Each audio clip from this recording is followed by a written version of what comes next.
Bueno, primero que nada, buenos días. Estoy grabando esto a las 12. Bueno, no, 11:56. Ya. Como les había dicho, vamos a solo ver flujo potencial y flujo rotacional. En sí es un video corto. No creo que dure más de, no sé, unos 15 minutos. Tal vez menos. Es que es corto.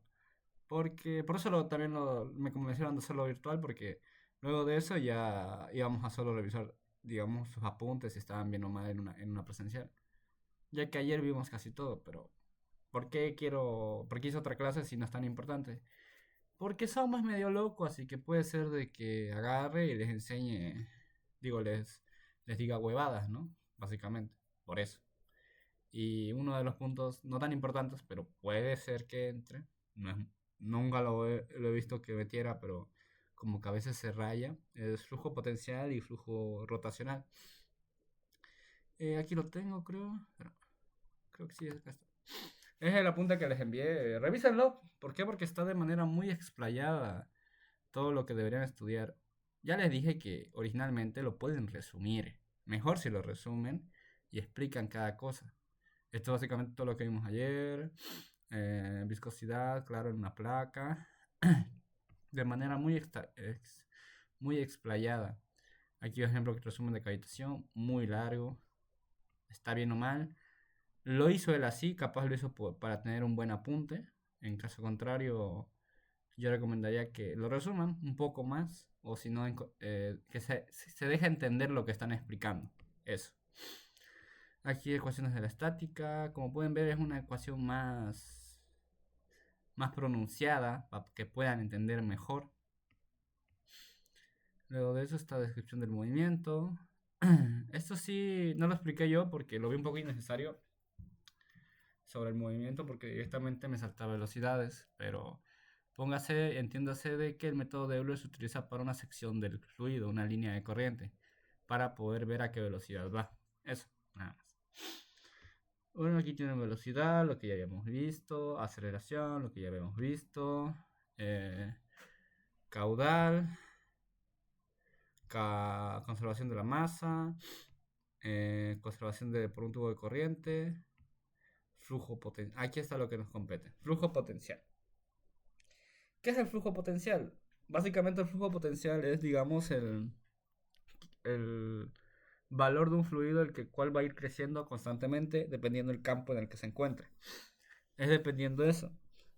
¿Qué fuerzas existen? Bueno, ¿qué tipos de energía existen? Existen las energías cinéticas y potenciales, por decir dos ejemplos. Cinética es de un movimiento, potencial es el que va a ir incrementando con respecto al campo al que es efectuado. Ya habíamos hablado sobre campos, campo gravitacional y campo potencial. En este caso de acá, tenemos que ver cómo es el flujo potencial, cómo va aumentando el flujo a través del fluido, respectivamente por los valores de velocidad.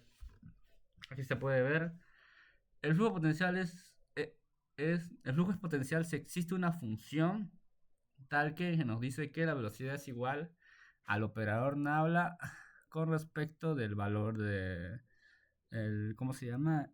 El valor de no es de presiones, es en función al operador nabla con el campo que hay, en este caso gravitatorio, básicamente. Eso. Quiero definirlo bien, el flujo potencial es, en pocas palabras, el aumento o decreción de la velocidad, o sea, del ritmo que tiene un fluido. Como dijimos, que se habla siempre en tema generalizado, están las ecuaciones X, y Z con respecto a sus mismos vectores, ¿no? Teniendo en cuenta las velocidades que existen. ¿Por qué? Porque dijimos que velocidades era igual a... Tiene tres componentes, U, B de vaca y W, ¿no? Aquí nos dice, se debe cumplir el principio de la conservación de la masa. Eso no lo vimos porque no lo suele meter casi nunca, pero a ver, les explico. En la conservación de la masa existe la divergencia, que eso nos dice que es como un filtro, el cual dice de qué manera va a entrar el flujo, cómo se va a distribuir, básicamente. Y la divergencia nos dice que respecto a la velocidad por la masa específica, vamos a tener la masa específica sobre el tiempo, teniendo en cuenta las variaciones que existen con el caudal, básicamente. Esto puede cambiar en fuentes y sumideros, que está más o menos por acá. ¿sí? La ecuación de la continuidad, creo que es esta. No, ¿dónde estará? Pero ya. No, si es esta, creo que sí es esta. Casos particulares, ¿ves? En fuentes ni sumideros llega a ser cero el caudal. La divergencia solo es una, por lo tanto es algo recto, algo que no va a tener pérdidas. ¿Qué fuentes y qué sumideros? La fuente es cuando, digamos, básicamente la divergencia es un filtro. Quédense con eso. La divergencia es un filtro el cual medimos. Nos dice qué tanto hay de algo, qué tanto pasa y qué tanto se queda. Si el flujo es permanente, igual de la misma manera. ¿Ok? Quédense con eso. Si quieren, para entenderlo un poco mejor, den una chequeada a la ecuación de la continuidad. Que está en el libro del ingeniero Saumo. Ya. Ya dan cuenta de eso, tenemos que es la divergencia, ¿no? Y ahí tenemos ya los tipos de casos que vimos anteriormente. En flujo permanente llega a ser cero la masa específica, ¿no? O sea, el cambio constante del tiempo llega a ser cero. Así que solo nos quedamos con el caudal y la masa específica del momento que estamos analizando. Y sabemos que la velocidad se separa en tres valores, ¿no? U, V de vaca y W. Y teniendo en cuenta el peso específico, porque hablamos de la masa específica, teniendo en cuenta ese valor por el hecho de que tomamos en cuenta un caudal másico que tiene valor dependiendo de su densidad. Ya, eso. Ahora, teniendo en cuenta eso, ¿qué le sumamos? Este pequeño pedazo acá, que es el operador nabla. Les dije que es, digamos, un conjunto matemático el cual nos dice qué valores tienden respecto a un campo de fuerzas, ¿no? Y en este caso ya podemos ver implementando este operador nabla, podemos ver que está en respecto de las velocidades y en respecto del operador nabla que es x, y, z. Una vez teniendo eso, podemos ya pasarnos a la parte de acá, que es donde se perpetúan los valores. Básicamente nos dicen que la velocidad es el operador nabla por el flujo potencial. Eso es la velocidad según lo que nos comentan las ecuaciones, ¿no? Por lo tanto, lo podemos hacer vectores. Es que sí, es una solución simple en esta parte porque directamente pueden poner eso y estaría bien. Sí, se ahorrarían las ecuaciones también. Pero al ingeniero le gusta que pongan las ecuaciones. Y no están complicadas de hacer, sinceramente. Así que ahí se los dejo a su incógnita de ustedes qué les parece bien y qué les parece mal. En este caso, como dijimos, B es, digamos, el operador nabla por el flujo potencial. Bueno, el valor potencial que existe. ¿Qué quiere decir eso? Si toman memoria en aceleraciones, les dije que la aceleración estaba relacionada con el campo y la velocidad a la trayectoria. En este caso es lo mismo. El operador nabla cumple como campo y digamos el flujo potencial cumple como valor de aumento. ¿Vieron que todo está relacionado constantemente a los valores que hay? Así que eso, básicamente. Teniendo en cuenta eso, podemos ver los valores aquí, cómo se van formando y cómo lo van ordenando, básicamente eso. Luego de eso también decimos que en el flujo potencial no puede haber solo flujo. Bueno, puede tender a movimiento, básicamente.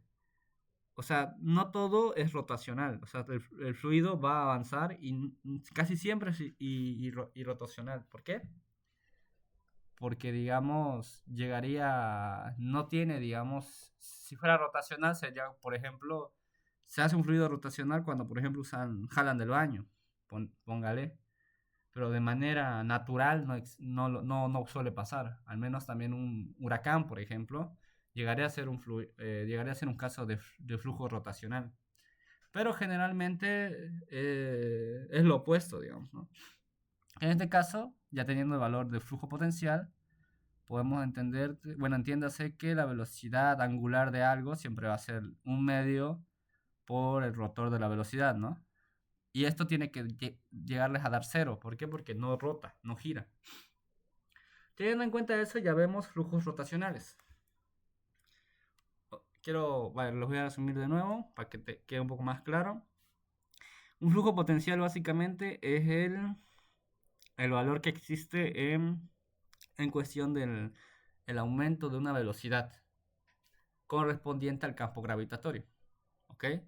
Se entiende las velocidades y lo que nos dice es de que básicamente la velocidad es igual al operador nabla por el flujo potencial. Y eso nos da los valores respectivos. El flujo potencial, por así decirlo, es el aumento que va a haber exponencialmente con respecto al campo gravitatorio, en este caso, porque estamos analizándolo por fuerzas gravitatorias. Luego podemos ver que en la conservación de la masa nos rige ese concepto porque al analizarlo de manera de flujo permanente, digamos, se cumple ¿cómo se dice? La teoría. Porque tienes B, lo pones con los capos, el operador nabla, lo cual le da un campo en específico y ya, y ya puedes ver que en este caso se cumple la generación del campo. ¿Qué quiere decir esto? Que el flujo potencial se analiza por el hecho de que tiene un campo gravitatorio. Teniendo en cuenta eso, ya puedes llegar aquí. La verdad es que yo omitiría estas partes, pero si quieren llegar a resolverlo también está bien, porque igual no llega a ser lo mismo, claramente. ¿Por qué? Porque aquí igual le faltó. ¿Por qué lo digo? Porque si hay un operador nabla, esto se descompone acá, ¿no ve? Y tienes dos operadores nabla por el flujo potencial. Y eso es lo que les da acá, básicamente. Por eso está el cuadrado, para que lo tomen en cuenta, ¿ok? Si digamos la velocidad es igual al operador nabla por el flujo, en este caso, al hacer una demostración de masa, nos estamos diciendo a nosotros mismos que teniendo en cuenta la masa, el operador nabla va a ser dos veces. Y por eso también se define el concepto de la fuerza gravitatoria en cuando, por ejemplo, ustedes ponen la fuerza gravitatoria de la velocidad cinemática, les va a salir B al cuadrado sobre 2G. Es básicamente algo similar, pero lo estamos viendo de manera matemática. Si lo viéramos de manera física, puta, sería una mierda, sería complicado de analizar de manera matemática. Por eso se analiza de esta manera, para que lo entiendan mejor. Como digo, en este caso agarró el operador nabla, descompuso la B y básicamente formó un nuevo valor acá, el cual cumple con la condición de la conservación de la continuidad. Ya teniendo en cuenta eso, agarró acá y lo descompuso, básicamente. Fue descomponiéndolo de a poco y ya. Y como dijimos, que un flujo potencial generalmente no va a rotar. Así que lo que tratamos de hacer es que sea un rotor de velocidad cero. Eso.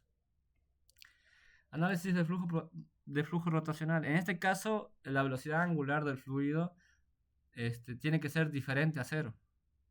¿Por qué? Porque, bueno, se tiende una velocidad, ¿no? Y la cual va a ir girando. Como le dije, son los casos de los remolinos, cuando fuerzas un fluido a que gire. Pero es muy aplicable, sí y no, porque digamos un fluido puede, en este caso, ¿qué dijimos? Que era por el concepto de que sea un flujo permanente, ¿no? Un flujo permanente, que fluya permanentemente, o sea, que no tenga perturbaciones. En este caso se analiza el flujo rotacional por el hecho de que cuando el fluido va a una cierta velocidad y tiene, por ejemplo, en unas tuberías, tiene esquinas, chocan, se busca que sea de manera, en líquidos al menos, porque en gases no afecta mucho, porque ya en sistemas de calefacción y refrigeración es un poco diferente porque el gas es más uniforme, pero en líquidos, como llegan a chocar, llega a generar pequeños roces del fluido y eso genera rotación entre sí mismos. Y eso genera pues ya un mal diseño de ingeniería, básicamente. Teniendo en cuenta eso, tenemos las constantes de B, los valores de la sección, del movimiento que, bueno, de toda la traslación que va a tener. Y luego, para poder identificar esto, yo preferiría que pongan esto acá adelante y después pongan esto, pero lo hizo en este caso al revés.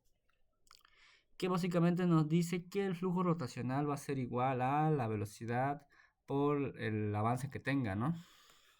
Y la velocidad ya dijimos que digamos está con respecto a las tres velocidades que tenemos, U, B de vaca y W, ¿no? Con respecto a al volumen que va a haber en el espacio. ¿Y qué es esta? Integramos en cuestión de qué es una constante de rotación, si no estoy mal. Ya.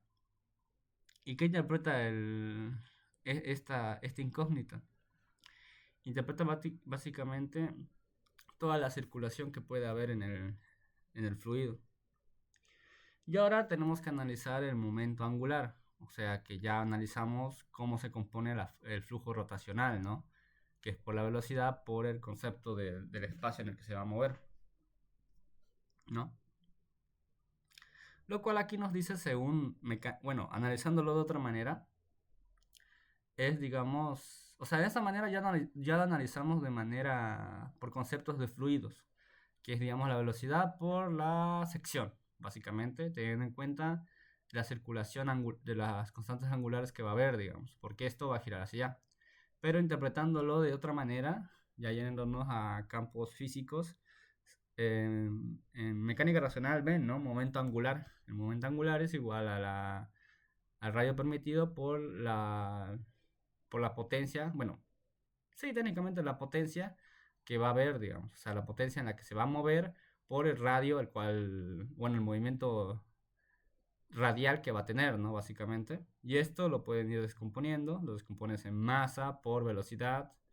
Luego de eso, terminas agrupando las derivadas, lo que te da una velocidad angular diferente. ¿Por qué? Porque es la derivada de la velocidad original, lo cual te da el valor de, de velocidad por seno. ¿Qué significa esto?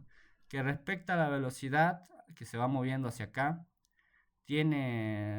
obedece el concepto de la rotación, ¿no? De la rotación que es R, ¿no? La circunferencia o el radio de giro que va a tener con respecto al ángulo que se está moviendo, básicamente. ¿Hacia qué lado está moviéndose? O sea, entiéndase que la velocidad va a ir así, pero hay algo sujeto que lo mantiene en ese radio de giro.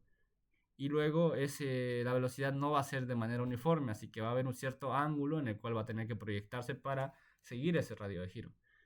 Para entenderlo mejor y en resumen, básicamente este es un análisis más matemático, por así decirlo, más directo, y en este caso interpretamos cómo funciona en un plano, interpretándolo con el tema de los ángulos. En este caso se le ve directamente, pero en este caso vemos por el tema de los ángulos. Y como dice acá, es una suma de los momentos angulares, básicamente. Todo momento angular que tenga es un flujo rotacional.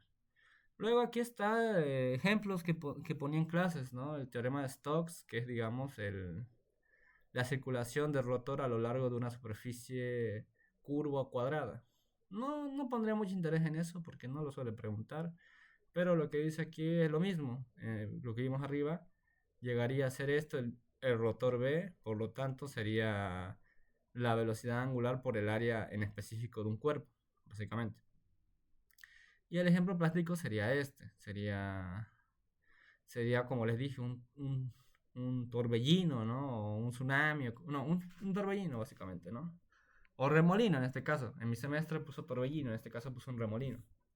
La Tierra rota, ¿no? Y hace un efecto Coriolis. ¿Qué es un efecto Coriolis? Lo ven en racional, pero por decirlo así es un movimiento el cual va de forma circular, el cual va deformándose, básicamente. ¿Qué pasa aquí? La Tierra se mantiene estática. Lo que gira es el fluido neto del agua, lo cual gira alrededor de una fuerza centrífuga que está acá. Se puede generar por básicamente la evaporación del agua y eso genera que alrededor haya perturbaciones. En este caso, el momento nos dice que es el momento angular sobre el tiempo, lo cual ya integrando nos da que es el momento angular final sobre el momento angular inicial, básicamente. Eso nos va a dar la inercia del trabajo neto que genera el remolino. O sea, por más que sea un fenómeno físico, necesita cierta energía para poder hacerlo. Eso, básicamente, eso sería el resumen de flujo rotacional y flujo potencial. Eso. Ahora, este apunte es resumen de estática de fluidos compresibles. Eso está diferente en su apunte del semestre. Revísenlo, porque él mismo me acuerdo que nos dijo que había cambiado el avance y era verdad, lo había cambiado en algunas cosas. Así que yo diría, no sé si se los voy a meter porque he visto que nunca ha preguntado, pero alguien me comentó que había dicho de que es nuevo avance y capaz lo pregunte. No sé, ahí entiéndanse ustedes qué tanto van avanzados. Pero eso, bueno, ya están, creo que eso sería todo. Suerte en su examen. Cualquier cosa me escriben, no hay lío, no se preocupen. Gracias por la atención del video, básicamente, si es que lo van a ver, si no lo van a ver, bueno, espero que por lo menos les sirva para estudiar, ¿no? Yo diría que se dediquen a estudiar, pónganse a estudiar de una manera eficiente. Recuerden que el que mucho hace poco abarca. Dedíquense a estudiar. Dedicarse a estudiar son 2 horas sentados, repasando, agarrar, sentarte, ok, esta es la ecuación, ¿qué entiendo de esto? ¿Qué entiendo de esto? Al lado de una hoja y vas escribiendo. Sin música, sin distracciones. ¿Por qué? Porque su examen está cerca. Podían distraerse el resto del semestre. Denle voluntad. Todo se hace con voluntad en esta vida, básicamente. Ese sería mi consejo. Échenle ganas. Bueno, ya les pasé este documento, pero no está de más que lo revisen, ¿ok? Bueno, eso sería todo. Lo pasé al grupo, pero no sé si es necesario pasarlo al Drive. Capaz lo paso al Drive más tarde. Bueno, eso, básicamente. ¿Qué más es? Bueno, eso sería todo. Muchas gracias por atender. Dentro de unos minutos lo subo a YouTube.